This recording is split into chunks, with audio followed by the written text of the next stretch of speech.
Family reunions. They're supposed to be these warm, joyous gatherings. A time when we come together to laugh, to share memories, to feel the love of family that binds us all. It's supposed to be a place where we belong, no matter what we've done or where we've been. A place where we are accepted, seen, and appreciated for who we are. Or so I thought. I walked into that family reunion, expecting just that. But what I didn't know was that, in one single moment, I was about to learn a painful truth about myself, and the people I thought would always have my back. It was a warm afternoon, the kind of sunny day that makes you feel alive, makes you feel like anything is possible. The kind of day when family comes together, and everything feels full of promise. I hadn't seen many of my relatives in years, and I was excited. I wanted to reconnect. I wanted to be reminded of the feeling of belonging. This was supposed to be a celebration. My father's side of the family had gathered at my aunt's house. It was a familiar space, filled with history, and it should have felt like home. For a while it did, and for a while I believed that this was where I belonged. Everyone was in high spirits. Laughter filled the air, the food smelled incredible, and the familiarity of my relatives made it seem like nothing had ever changed. But what I didn't expect was that this reunion, this moment of what should have been happiness, would be the very thing that would tear me apart. I walked into that house, thinking everything was perfect, but I was wrong. So wrong. As we all gathered around the table, I could feel the warmth of the moment. Everyone was talking, laughing, telling stories just like old times. The room was full of noise, energy, the kind that only comes from people who have known each other their entire lives. My dad, of course, was the one who commanded the attention. He always had been. He was the loudest, the funniest, the one with the most stories, and I, as always, was just part of the background. But something felt off. It wasn't a loud, obvious feeling. It was subtle. A small shift that I couldn't ignore. It started in my gut, a strange unease that kept growing.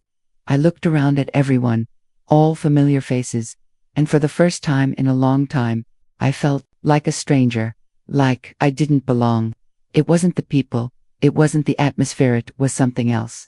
It was in the way my dad's eyes briefly met mine. Something in his gaze felt different, something colder.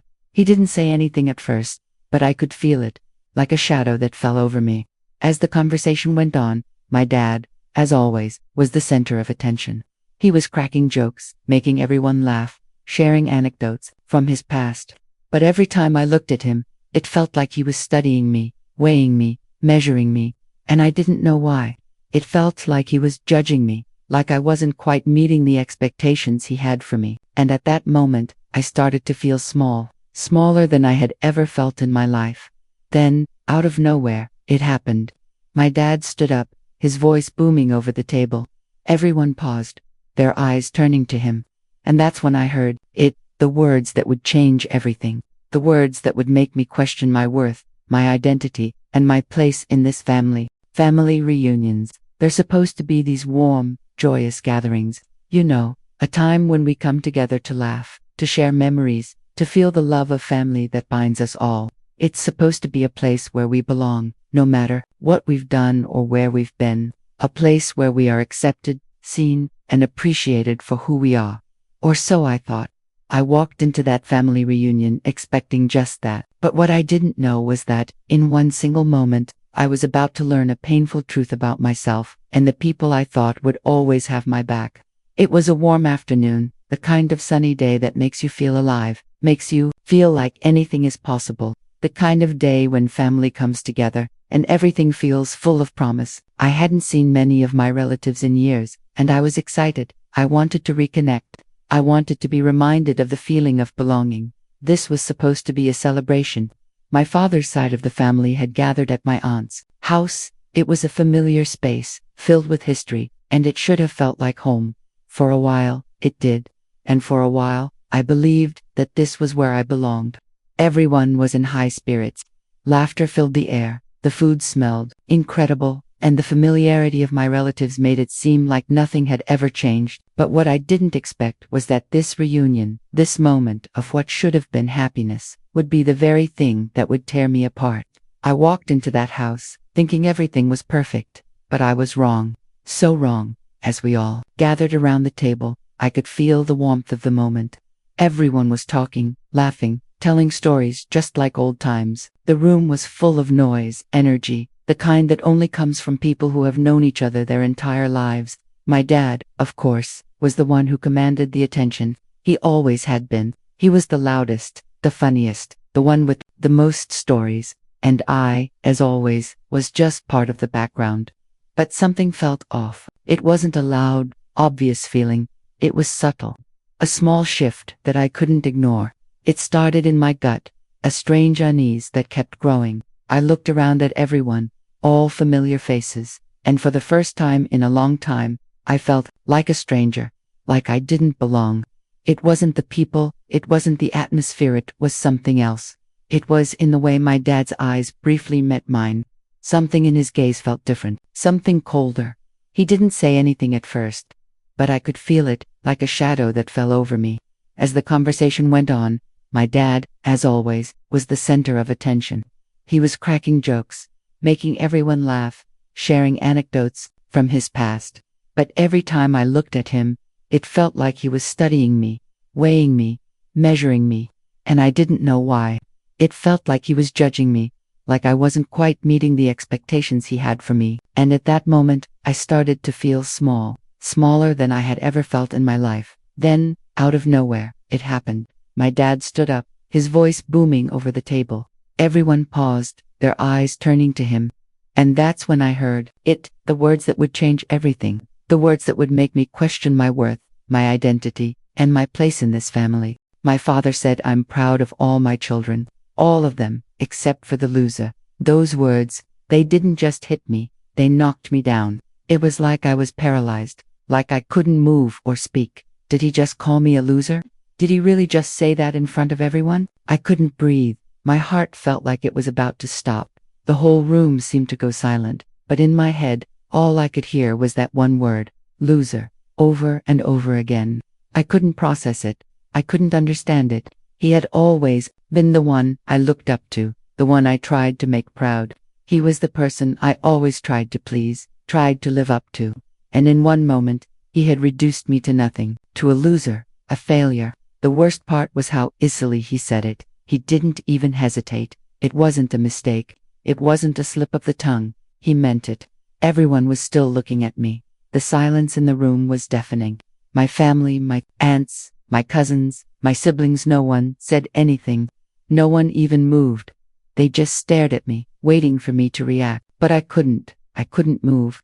I felt like I was suffocating. The words loser echoed in my mind.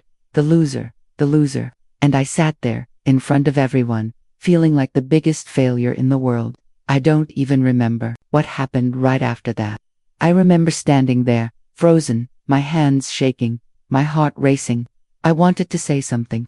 I wanted to scream, to tell him he was wrong, to tell him that I wasn't a loser, but I couldn't. The words wouldn't come. Instead, I just stood there, completely humiliated, like I was trapped in a nightmare I couldn't wake up from. I had spent my whole life trying to be good enough for him, trying to meet his expectations, trying to be the son he would be proud of. But in that one sentence, all of it felt worthless. All my hard work, all my sacrifice, all the love I had given, it didn't matter. I wasn't enough. I was just a loser. I didn't know what to do. I didn't know where to go. I looked around the table, at the people I thought would support me, but they just stared. No one came to my defense. No one stood up for me. And in that moment, I realized I was completely alone. Without thinking, I stood up. I didn't say a word. I didn't look at anyone. I just walked away. My legs were weak. My body felt like it was moving in slow motion. I couldn't stay there. I couldn't sit there anymore, surrounded by people who had just witnessed my humiliation, and yet said nothing. I had to leave. I had to escape from the weight of his words. I had to escape from the suffocating feeling in that room. I walked into the night, not knowing where I was going. My thoughts were a jumbled mess. I didn't even know what I was feeling anymore. I was numb, but I was also filled with rage. How could he do that to me? How could he treat me like that? The man who was supposed to love me, who was supposed to be proud of me, had just reduced me to nothing, to a loser. I didn't know where I was going. I just needed to get away from it all. I needed to get away from the family that had just witnessed my breakdown, my public humiliation. I felt like I didn't belong there anymore. I felt like I had no place in that family. And the worst part, I felt like I didn't have a place in my own life, like I wasn't worth anything. I ended up in a park, sitting on a bench, far from the house. The city around me felt like a blur, people walking by, cars passing in the distance. But I felt like I was in a completely different world. I felt like I didn't even belong in my own life. The lights of the city looked like they were on the other side of a glass wall, just out of reach. Everything felt distant. The pain was there, heavy on my chest, suffocating me, and I didn't know how to get rid of it. I just sat there, staring into the darkness. What had happened? How had things gone so wrong? How had I gone from being the person trying so hard to make my dad proud to the person sitting here, feeling like the biggest failure in the world, the loser? The words kept ringing in my head. I tried to drown them out, but it was impossible. They were there, loud and clear, mocking me with every heartbeat. I didn't understand it. I didn't understand why this hurt so much. Sure, it was a slap in the face. Sure, it was a public humiliation. But the real pain was deeper than that. The real pain was that I had allowed him to control my worth for so long. I had let his approval, his perception of me, define who I was. And now, after all these years, after all the effort, all the sacrifice, it didn't matter. It didn't matter because in his eyes, I was still a failure. I was still a loser. But then, something began to shift, slowly. I didn't notice it at first. But as I sat there in the dark, something inside me started to change. It wasn't immediate. It wasn't like a switch that flipped. But over time, I began to ask myself, why does it matter so much what he thinks? Why had I spent my whole life trying to meet his standards? Why had I let his approval be the measure of my worth? I had spent so many years chasing after something that wasn't even real. I had spent so many years defining myself through his eyes, through his expectations. But those expectations weren't mine. They were his. His idea of who I should be. His idea of what success looked like. And in that moment, I realized something that hurt just as much as his words. I had allowed him to define me. I had allowed him to take away my own sense of worth, my own sense of identity. But the truth is, I am more than his opinion of me. I always have been, and I don't need anyone's validation to know my worth. I spent so many years believing that his approval was the only thing that mattered, but I was wrong. I was wrong to let someone else's judgment shape who I was, and I was wrong to think that his words could define me. And that's when it began to change. It wasn't a quick fix. It wasn't some sudden, magical realization. But little by little, I started to rebuild myself. I started to see my own worth, not through the eyes of my father, not through the eyes of anyone else, but through my own eyes. I realized that I had been giving away my power for so long. I had been letting his words control me. I had been letting his rejection define me, but no more. I wouldn't let that happen anymore. I began to recognize my own strengths, my own accomplishments, the things I had done for myself, without anyone's approval, the times I had picked myself up when no one was there to help me, and suddenly, I saw it. I wasn't a loser. I had never been a loser. I had been through challenges that many people could never imagine, and I had survived. I had made it through every hardship, and I was still standing. I didn't need his validation to know that I was enough. I didn't need anyone's approval to feel good about who I was. I had spent so many years measuring my worth based on someone else's perception. But the truth is, I had always been worthy. I had always been enough, and now, I was finally starting to believe that. I had been walking for hours. The night had passed, and I found myself standing outside my aunt's house again. The place I had walked away from in such a rush. The place where I had been humiliated. The place where I had felt completely broken. I stood there for a long moment, just looking at the house, and for the first time, I didn't feel afraid. I didn't feel small. I didn't feel like a failure. I felt strong. I felt like I had reclaimed something that had been lost for so long. I didn't go back to prove anything to anyone. I didn't go back to get his approval or to ask for his forgiveness. I went back to show myself that I was capable of facing the people who had witnessed my downfall. I was capable of standing tall, even after everything that had happened. I was capable of walking into that house, not as the person I had been before, weak, unsure, desperate for approval, but as someone who had found their own strength, someone who had realized that their worth doesn't depend on anyone else's opinion. As I walked back into the house, I didn't walk in with shame. I didn't walk in with fear. I walked in with my head held high. And when my father saw me, when he saw me standing there, Something in his eyes shifted, but I didn't care. I wasn't there to confront him. I wasn't there to beg for his approval. I was there to stand my ground. I was there to show him and to show myself that I no longer needed his approval to know that I am enough. He looked at me, and there was a flicker of something in his gaze, maybe guilt, maybe confusion, but whatever it was, it didn't matter, because I had already forgiven myself. I had already stopped seeking his validation. And in that moment, I realized something incredibly powerful. I didn't need his forgiveness. I didn't need anyone's forgiveness. I was free. I had stopped being a prisoner to his judgment. I had stopped letting his words define me. And that freedom, that weight lifted off my shoulders, felt like nothing I had ever experienced before. For the first time in my life, I was living for myself, and that was the most liberating feeling in the world. I want to say this to anyone who has ever been called a loser, to anyone who has ever been rejected, diminished, or told they weren't good enough. You are enough. You don't need anyone else's validation to know your worth. You don't need to fit into someone else's idea of who you should be. You are enough, just as you are. And if anyone tries to put you down, to label you, to make you feel less than, don't let it define you. Their opinion of you is not your truth. Your truth is what you say it is. The days that followed were full of reflection. The pain of that moment, the sting of those words, didn't go away overnight.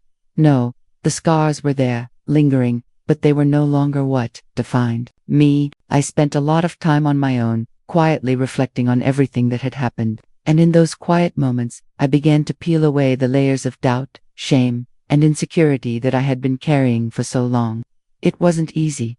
There were nights when the pain of it all would creep back in, when the doubts would start to resurface. But with each passing day, I realized something important. The pain doesn't last forever, unless you let it. I could either choose to let those words define me for the rest of my life, or I could choose to rise above them, and I chose to rise. I started taking steps to rebuild my life, not based on the expectations of others, but based on my own values, my own goals. I began setting boundaries that I had never set before, boundaries that allowed me to protect my peace, my identity. I realized that I didn't need to prove myself to anyone. Not to my father, not to my family, not to anyone. The only person I needed to prove anything to was myself. I started pursuing what made me happy. I started focusing on the things that brought me peace, the things that fueled my soul. And slowly, over time, I began to feel like I was becoming the person I was always meant to be, not the person that others wanted me to be.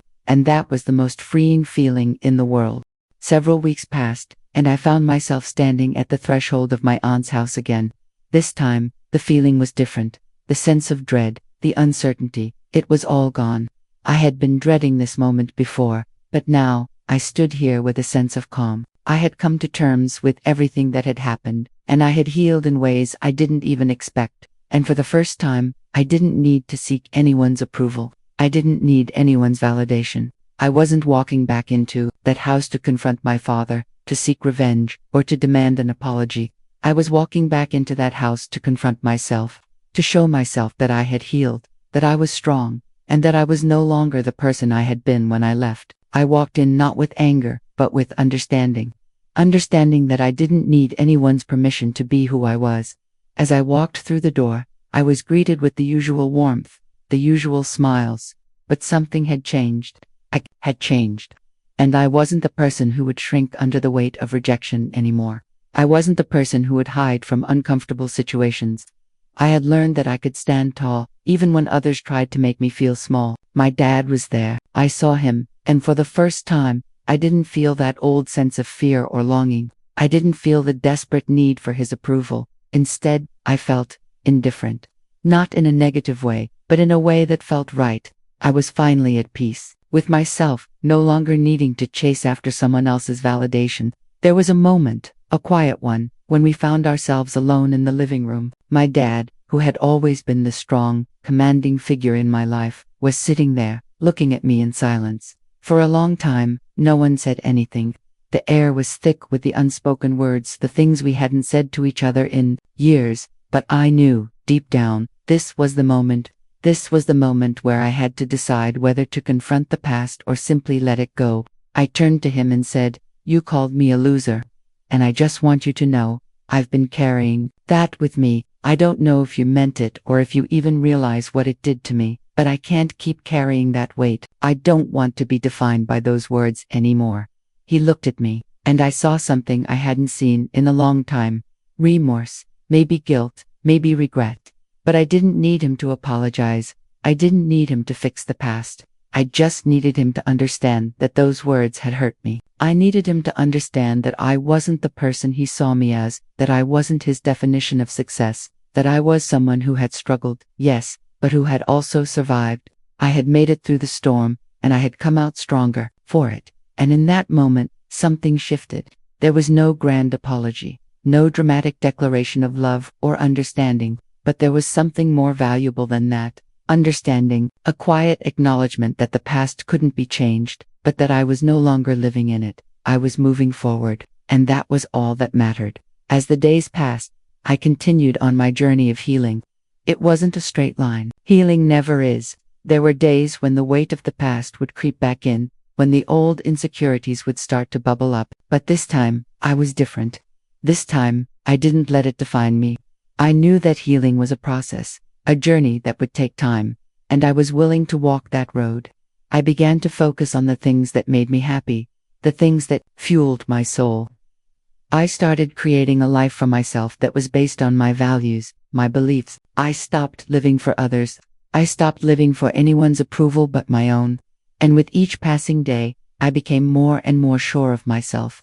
I became someone who didn't need to seek validation to feel valuable. I became someone who could stand on their own 2 feet, knowing that they were worthy, without anyone else's approval. The journey hasn't been easy. It's been full of challenges, full of moments of doubt, but the one thing I've learned is this: I am enough. And no one can take that away from me. As I moved forward, I began to realize something crucial. Healing isn't just about moving on from the past. It's about embracing it. It's about acknowledging the pain, understanding how it shaped you, and then making a conscious decision to let it go. But letting go doesn't mean forgetting. It means transforming the pain into something that empowers you rather than keeps you stuck. That's when I realized I had to stop running from the things that hurt me. I had to confront them, face them head on, and make peace with them. At first, I thought healing meant shutting out all the pain, putting on a brave face, and pretending like everything was fine. But that wasn't it at all. True healing came when I allowed myself to feel everything: the anger, the sadness, the frustration. I had spent so many years trying to be the perfect person, trying to meet other people's expectations, that I forgot to acknowledge my own pain. I was so focused on what others thought of me that I had neglected my own needs, my own feelings. And when I finally accepted that, when I finally gave myself permission to feel all of it, that's when I started to feel free. It wasn't easy. It wasn't something I could do overnight. I had to teach myself how to be vulnerable. I had to teach myself how to admit when I was hurt, to ask for help when I needed it, and to acknowledge that I wasn't perfect. And that was a lesson I never thought I'd learn. Being vulnerable doesn't make you weak. It makes you strong. It means you're brave enough to face your emotions, to sit with them, and to rise above them. It means you're strong enough to be human. Going back to the family home again wasn't easy. I had been avoiding it for so long. I had avoided the people who made me feel small, people who had, knowingly or unknowingly, contributed to my sense of worthlessness. But avoiding them, avoiding those painful memories, didn't help me. It only kept me stuck. I realized I had to face them, not to fight them, not to seek revenge or confrontation, but to heal. I walked through the door of my father's house, feeling the weight of the years of unspoken words hanging in the air. It felt like nothing had changed, like I was walking into a space where time had stood still. But inside, I wasn't the person I used to be. I wasn't the scared child who desperately sought approval. I wasn't the one who had cowered in silence, hoping to be seen. No, I was different now. I had faced the darkest parts of myself, and I had learned to love and accept the person I had become. Facing them wasn't about making things right. It wasn't about demanding apologies or recognition. It was about showing up for myself. It was about reclaiming the power that had been taken from me. It was about standing there, in front of the people who had made me feel invisible, and saying, I am worthy, I am enough, and I don't need your approval anymore to prove that. My father and I hadn't spoken in weeks after the reunion. The silence between us had become thick, uncomfortable. but I knew I had to address it. I had to confront the unspoken, the thing that had been lingering in the air since that moment, his words, his rejection. I wasn't going to let it hang over me anymore. I wasn't going to allow myself to be weighed down by the past. So, I sat down with him, and I said the words that I had been afraid to say for so long. I need to talk about what happened at the reunion. I looked him in the eyes and said, when you called me a loser, it shattered me. It made me feel like I was nothing. And I need you to understand how much those words hurt. He listened, and in that moment, I could see the realization hit him. The weight of what he had said. And for the first time, he didn't try to justify it. He didn't try to explain it away. He simply said, I didn't realize what I had done. I didn't know how deeply it affected you. And in that moment, I realized something important. This was my healing process. This was my moment to let go of the pain. And it was okay if he never fully understood what he had done. What mattered was that I had faced it, and I had let it go. I didn't need his validation anymore. I didn't need him to apologize. I just needed to confront the hurt, let it out, and walk away free. And that was the moment I realized that healing isn't about getting closure from others. It's about getting closure from yourself. It's about giving yourself permission to move forward, to forgive not necessarily the person who hurt you, but to forgive yourself for carrying that burden for so long. After that conversation, I felt something new inside me. It was like a weight had been lifted, but not in the way I expected. It wasn't like everything was suddenly okay. It wasn't like I could forget the past or pretend like it never happened. But it felt like I was finally free to be who I was meant to be. I wasn't carrying the weight of his words anymore. I wasn't defining myself by his approval. I was me. And that was enough. I began to embrace who I truly was. I stopped apologizing for being myself. I stopped hiding the parts of me that I thought were too much, too loud, too different.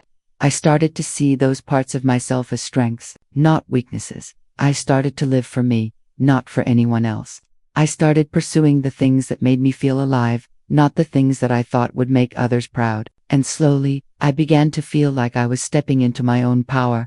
True empowerment comes when you stop living for the approval of others and start living for yourself.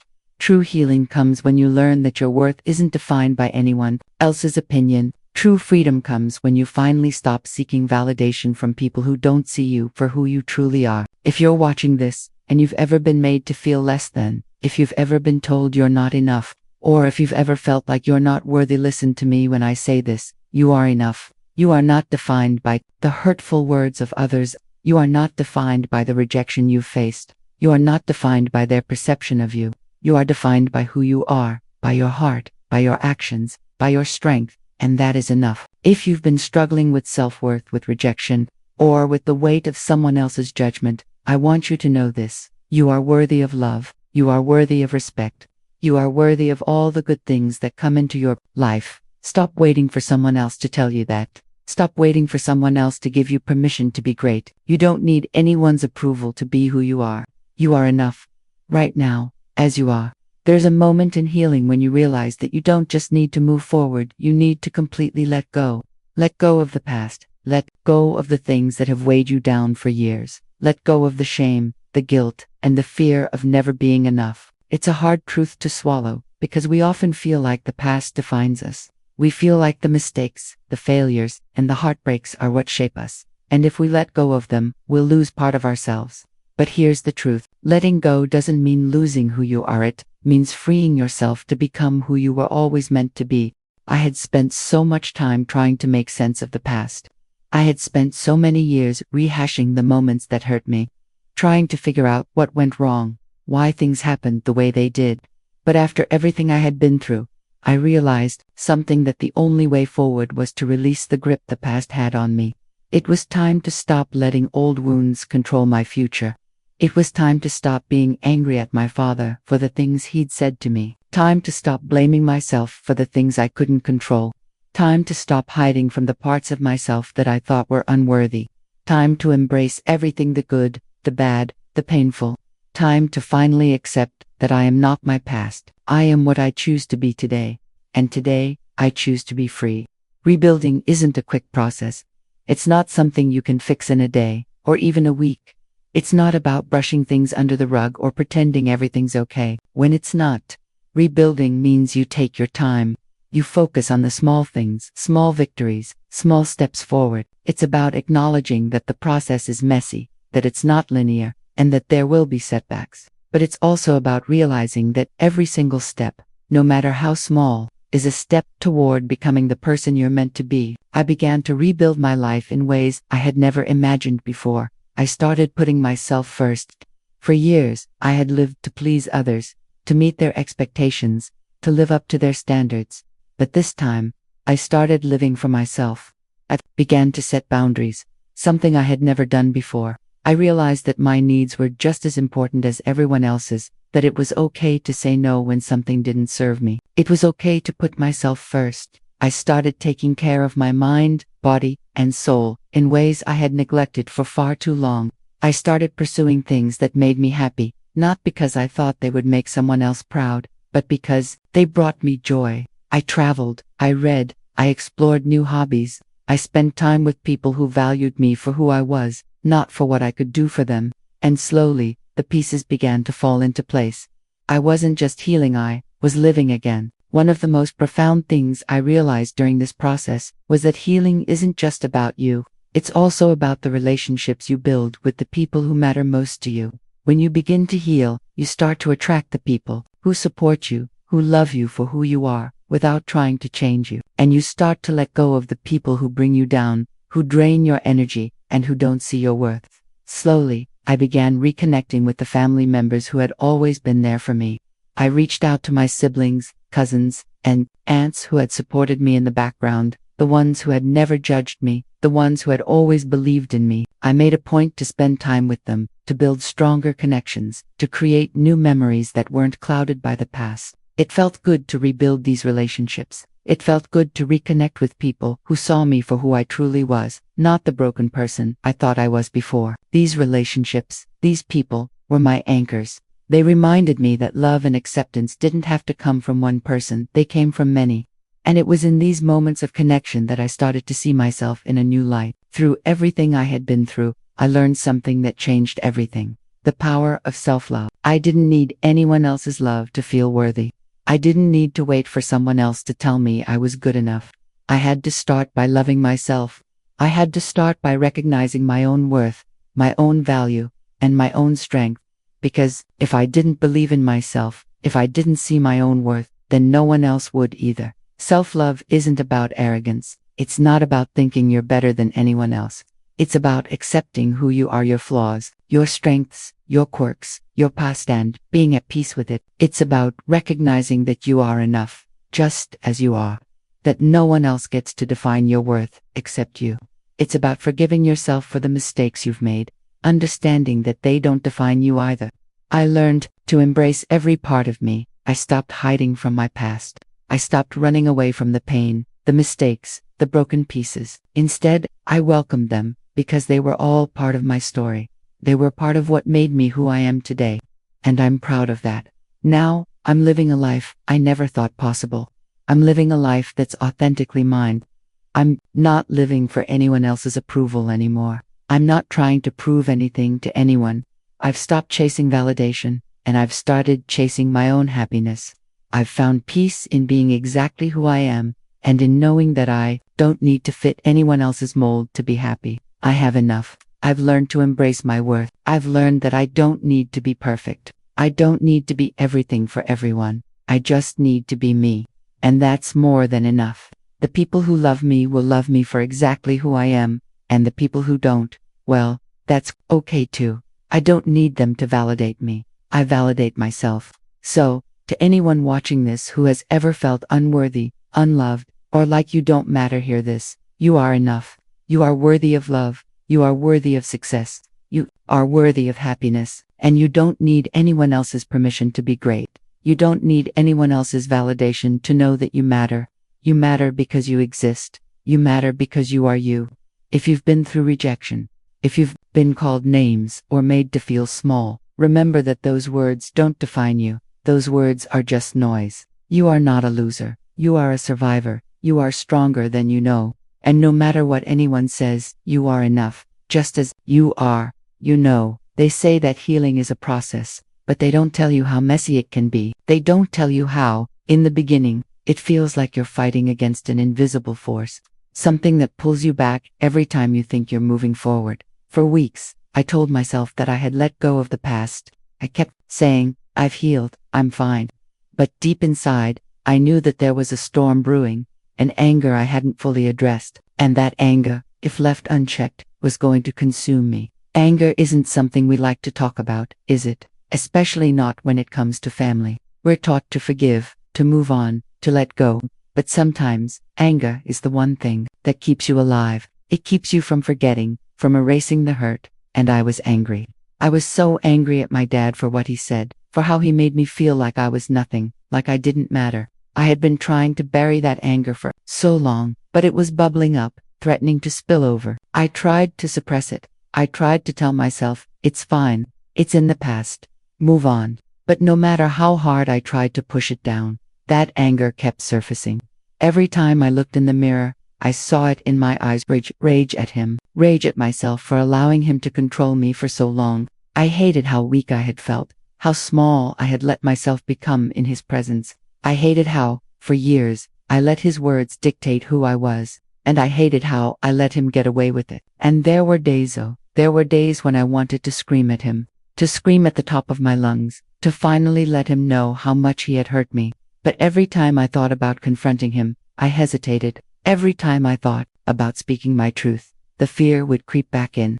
The fear of what would happen if I actually said those words out loud. Would he listen? Would he even care? Or would I just be met with more silence, more dismissal? It took everything. I had to walk back into that house. I had already been there once, had already faced him once, but this time felt different. I wasn't just walking in to heal. I wasn't walking in just to move on. I was walking in to demand something. I was walking in to demand that he see me for who I really am, not just the person he wants me to be, but the person I've always been, the person I'm finally allowing myself to be. As soon as I stepped inside, I felt the tension hit me. It was like the air grew thick. My father was sitting in the living room, watching TV, just like he always did. He didn't even look up when I entered. It was the kind of casual dismissal that I had grown so used to over the years, the kind of behavior that made me feel like I didn't exist in his world. I stood there, silent, for a moment, and then, without thinking, without second-guessing myself, I said it. We need to talk about what you said at the reunion. The words left my mouth like a bullet, fast and unforgiving. And he looked at me, his face hardening as he processed what I had said. For a moment, it seemed like he was going to dismiss me again, to just ignore it like it was nothing. But this time, I wasn't going to let him.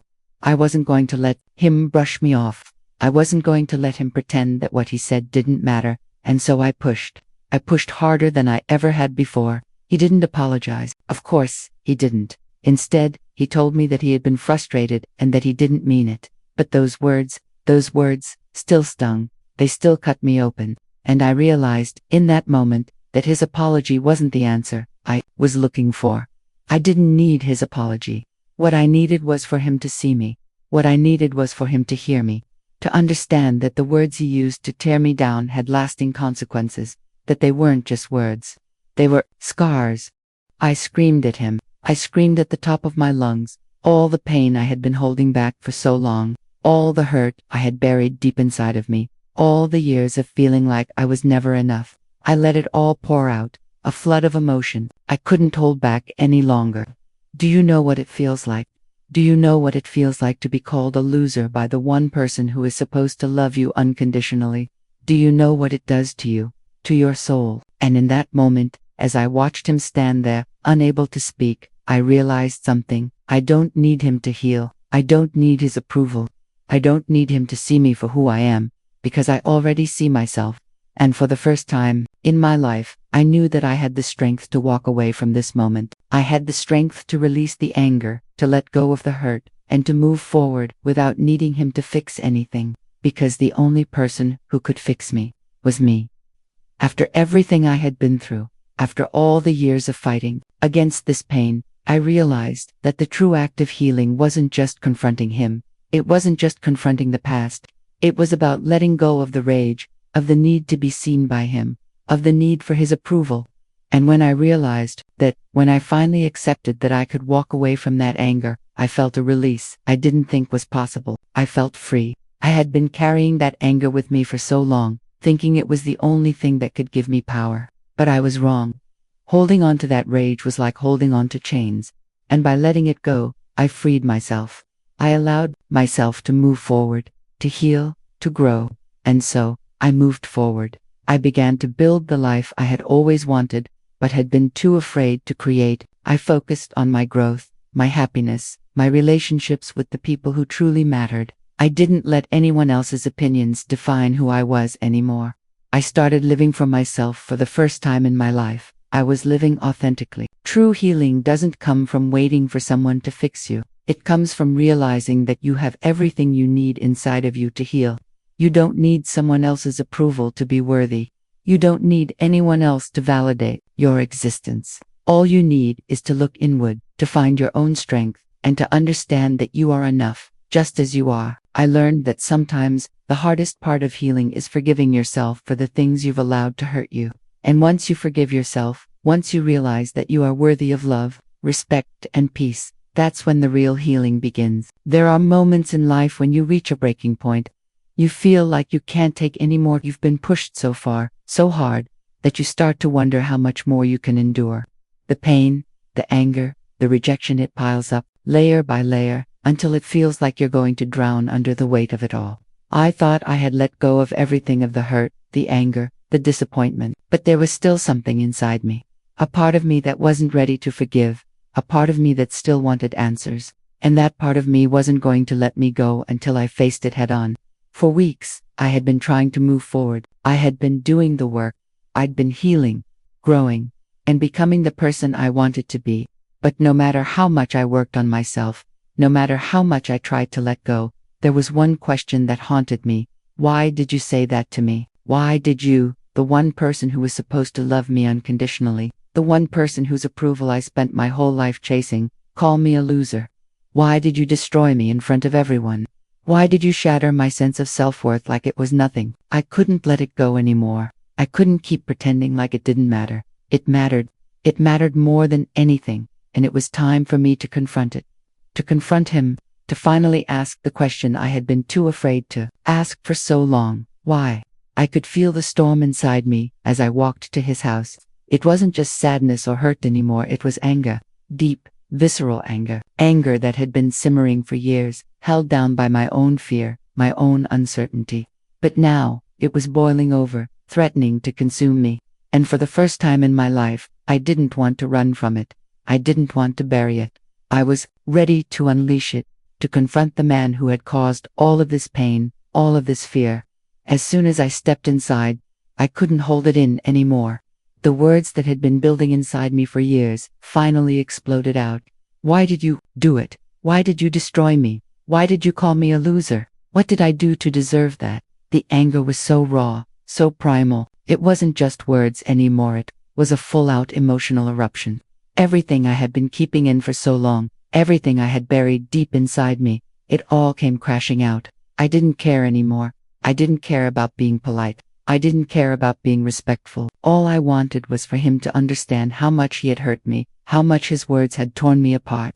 Do you know what it's like to feel like you're nothing, to feel like you're worthless? Do you know what it's like to hear those words from your own father, the one person who's supposed to love you no matter what? You think it's easy. You think I can just forget it. You think it's just water under the bridge. Well, it's not. Why did you make me feel this way? Why did you take away my self-worth and crush it in front of everyone? Why did you label me as a failure? Was I not good enough for you? Was I not the son you wanted me to be? I tried so hard. I tried so damn hard to make you proud. But no matter what I did, it was never enough, was it? Never good enough for you. I was screaming now. Every word that had been held back for so long, every emotion that had been repressed and buried, coming to the surface. I could feel the anger coursing through my veins. It was like a fire inside of me, burning with all the years of frustration, confusion, and heartbreak. And I wasn't going to hold it back anymore. He had to hear it. He had to feel what I was feeling. He stood there, silent, shocked. Maybe he was finally realizing the weight of what he had done. But it wasn't the apology I was looking for. It wasn't the acknowledgement I had been hoping for.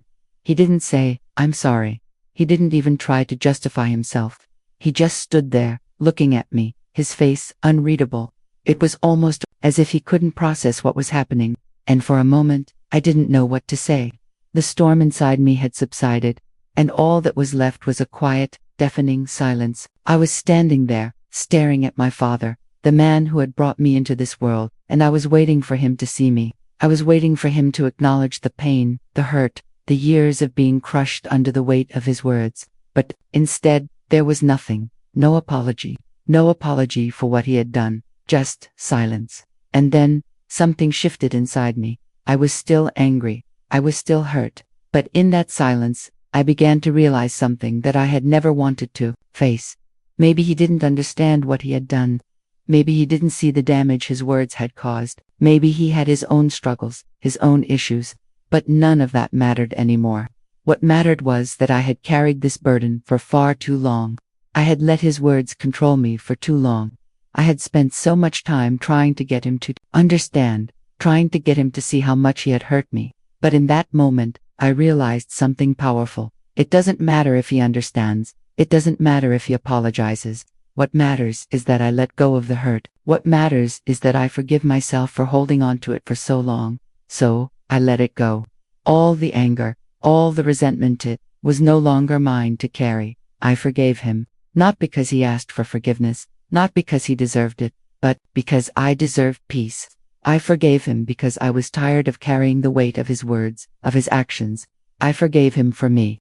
And in that moment, I felt a weight lifted from my shoulders that I didn't even know I had been carrying. I walked out of that house with a sense of freedom I had never felt before. The anger, the hurt, the rage, it was gone. For the first time in my life, I felt like I could breathe again. I wasn't living for him. I wasn't living for anyone else. I was living for me. And I was free. I didn't need his approval anymore. I didn't need to prove myself to him, to anyone. I had nothing to prove. And that, my friends, is the most freeing feeling in the world. So here's the thing. Healing isn't about waiting for someone else to fix you. It's not about waiting for an apology. It's not about waiting for the people who hurt you to see the damage they've done. Healing is about taking your power back. It's about realizing that you are worthy, not because of anyone else's opinion, but because of who you are. You are enough, right now, exactly as you are. If you've ever been hurt, rejected, or made to feel less than, I want you to hear this. You are not a victim of your circumstances. You are not defined by the words or actions of others. You are defined by how you choose to rise above it. You are defined by your ability to heal, to forgive, and to keep moving forward. Thank you for being part of my journey. If you're struggling with your own healing, know this: you are not alone. You have the strength inside you to rise above it. You have the power to take your life back, to heal, to love yourself, and to move forward. And no matter what, always remember this: you are enough.